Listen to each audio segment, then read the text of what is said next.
Okay, this is just a quick bit. Because this is the centre wheel, which I've got here in a set of soft jaws, it needs to be a bit bigger.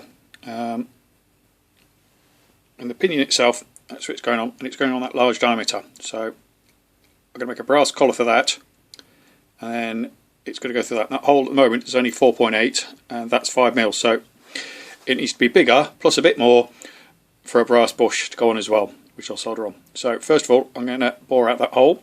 I could drill it, but I thought, well, I've got some soft jaws, I can make sure it's nicely in the middle.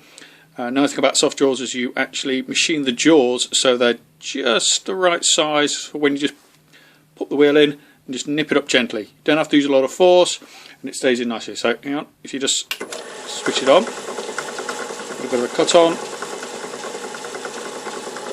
Simply also I'm going to put on 10 thou. And this will be a lovely thing, so you'll nicely see this. If it goes kaboom, you can say I was here when it happened.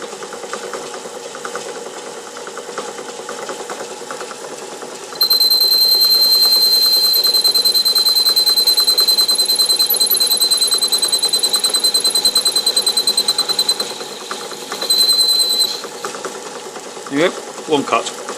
And I'm going to stop now and do it with two hands and not video, and I'll see it afterwards. Okay, this will be a quick soldering demonstration. I've made the bush, popped it onto the arbor, which I'm holding in a V-block, put a bit of baker's fluid on it, and then put a bit of solder on as well. And I'm going to heat it up, and hopefully this will work nicely. Heat from the back, that way when the heat gets through, the solder will melt anyway, and I hope this won't all fall off. And also I won't run out of battery power before it all works. Come on, there you go. Oh, it's moving. And it's fallen off.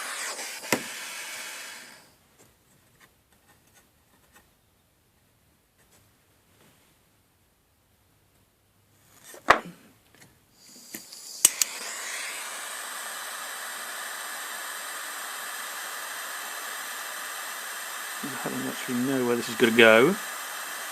The back edge wants to be level with the back of that taper, so if I get the whole thing warm and the solder nicely flows underneath, which it's not wanting to do. Go on, go over. There we go. Oh, it has gone through. There you go. Not in the right place. Now remember, when you put a bush on to hold a wheel, make sure you make it smaller than it needs to for the wheel. That way you can actually turn it in position on its arbor, because it's not going to be central after you solder it on. Okay. Next video will be after this one, because I'm about to run out of battery power.